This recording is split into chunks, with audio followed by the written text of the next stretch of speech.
Hello students, last video में हम लोगों ने बात की थी सेविंग पे। ठीक है, आज हम लोग करेंगे पब्लिक फाइनेंस और पब्लिक डेब्ट के बारे में। जो आप लोगों की बुक में 13 नंबर है पब्लिक फाइनेंस, उसकी definition, source of income. 14th number पर है पब्लिक डेब्ट, उसकी डेफिनेशन और टाइप्स ऑफ पब्लिक डेब्ट के बारे में हम लोग डिस्कशन करेंगे। सबसे पहले हम बात करेंगे पब्लिक फाइनेंस की। पब्लिक फाइनेंस सार्वजनिक प्लस वित्त, ये डिक्शनरी मीनिंग है। ठीक है, दो वर्ड से बना है। सार्वजनिक मतलब पब्लिक मीन्स सार्वजनिक, फाइनेंस मीन्स वित्त। सार्वजनिक प्लस वित्त। सार्वजनिक का मतलब क्या होता है? जनता का समूह, मतलब पब्लिक। और वित्त का मतलब क्या होता है? मौद्रिक साधन, जिसमें मुद्रा से रिलेटेड सारे साधन आए, उसे हम मौद्रिक साधन भी बोलते हैं, वित्तीय साधन भी बोलते हैं। और आय और व्यय से भी मतलब है, मतलब इनकम। आय का मतलब इनकम और व्यय का मतलब जो खर्च है। मीन्स हम लोग, हमारी जो नॉर्मल लैंग्वेज है उसमें हम लोग पब्लिक फाइनेंस को कैसे डिफाइन करेंगे कि सरकार के आय और व्यय के ब्यौरे से। ठीक है, सरकार के आय और व्यय से रिलेटेड जितनी भी समस्याएं हैं उन सब का अध्ययन किसमें किया जाता है? पब्लिक फाइनेंस में। किसमें किया जाता है? पब्लिक फाइनेंस में। अब हम लोग यहाँ पर पढ़ेंगे अर्थशास्त्र के जिस भाग में सरकार की आय और व्यय के संबंधी समस्याओं का अध्ययन किया जाता है उसे क्या कहते हैं? Public finance. देखो, आपने दो वर्ड्स याद रखने हैं। एक तो सरकार की बात होगी, क्यों? क्योंकि पब्लिक की बात हो रही है, प्राइवेटली बात नहीं हो रही। तो पब्लिक की जब हम लोग बात करेंगे तो सरकार की दो वर्ड्स याद रखने हैं, आय और व्यय। मतलब आय उनकी इनकम, व्यय उनके खर्चे, उन संबंधी समस्याओं का जब अध्ययन किया जाता है तो उसे हम लोग क्या बोलते हैं? पब्लिक फाइनेंस बोलते हैं।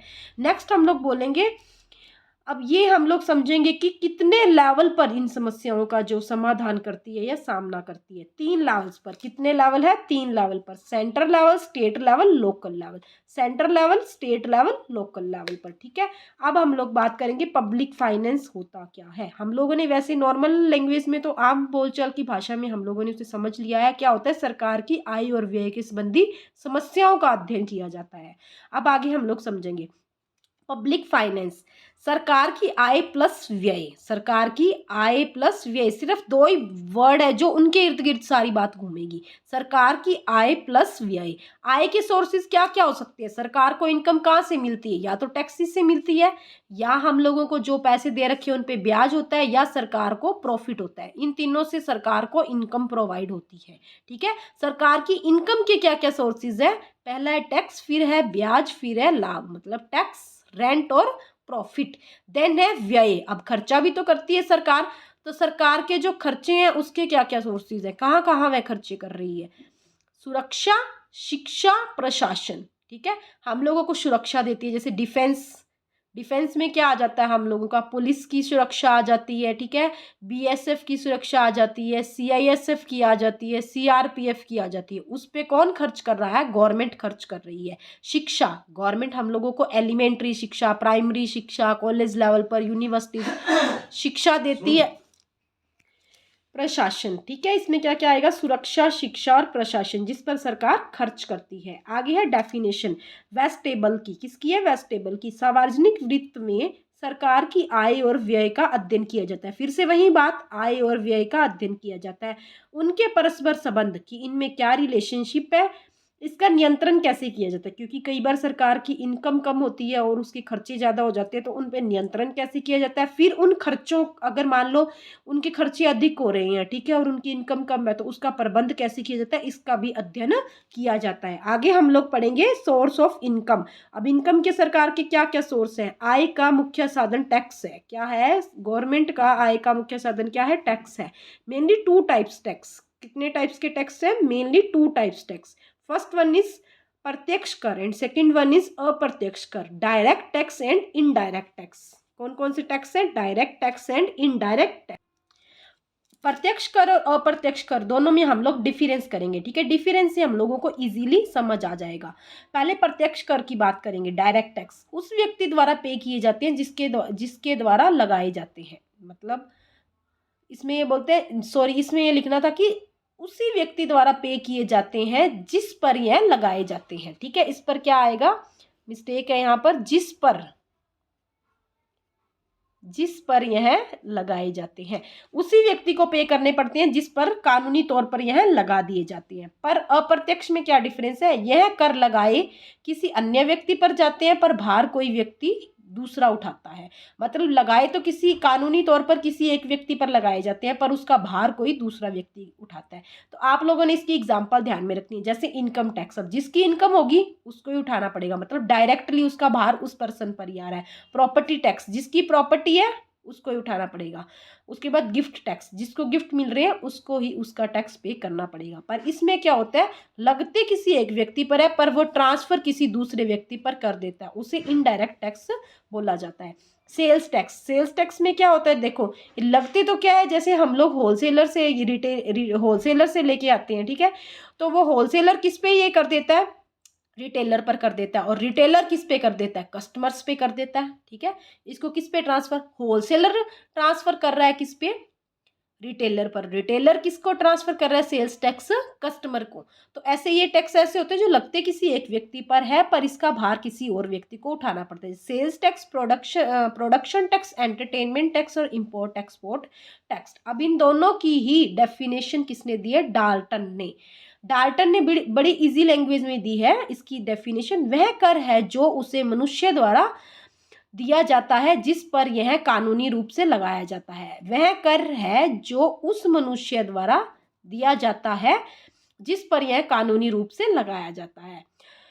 जो अब देखो अप्रत्यक्ष कर कौन से हैं, जो लगाए तो किसी एक व्यक्ति पर जाते हैं पर इनका भार किसी अन्य व्यक्ति को उठाना पड़ता है। वही बात जो हम लोगों ने ऊपर की है, ठीक है। डायरेक्ट टैक्स डायरेक्ट उसी को ही देना है जिस पर कानूनी तौर से लगाया गया है। इनडायरेक्ट टैक्स उस व्यक्ति को ना देकर किसी और व्यक्ति पर ट्रांसफर कर दिया जाता है। तो स्टूडेंट्स, हमने पब्लिक फाइनेंस की बात की। पहले हम लोगों ने पब्लिक फाइनेंस का मीनिंग देखा, ठीक है, कि उसका मीनिंग क्या है, आम बोलचाल भाषा में उसका क्या मीनिंग था। फिर हम लोगों ने पब्लिक फाइनेंस की डेफिनेशन देखी जो किसने दी थी, बेस्टेबल ने। फिर हम लोगों ने सोर्सेज ऑफ इनकम देखी जिसमें हम लोगों ने 2 टाइप्स ऑफ सोर्सेज की बात की थी। वो कौन सी है, टैक्सेस की। वो कौन से, डायरेक्ट टैक्स और इनडायरेक्ट टैक्स। डायरेक्ट जो डायरेक्टली पे किया जाता है, इनडायरेक्ट जो इनडायरेक्टली होता है, मीन्स कि वो होता किसी और पे है, लगता किसी और पर है, पर इनडायरेक्टली वो ट्रांसफर किसी और व्यक्ति पर कर दिया जाता है। स्टूडेंट्स, नेक्स्ट हम लोग बात करेंगे पब्लिक डेब्ट, जो कि इसी से रिलेटेड है। अब मैंने आप लोगों को बताया था पब्लिक फाइनेंस में हम लोग बात करते हैं सरकार की आय और व्यय की, मतलब सरकार की इनकम और सरकार के खर्चे। जब देखो कभी यह सिचुएशन भी तो आ जाती है कि जब सरकार के खर्चे बढ़ जाते हैं पर उनकी इनकम कम होती है, तब क्या होता है, उन्हें पब्लिक डेब्ट लेना पड़ता है। मतलब क्या लेना पड़ता है, लोन लेना पड़ता है उनको।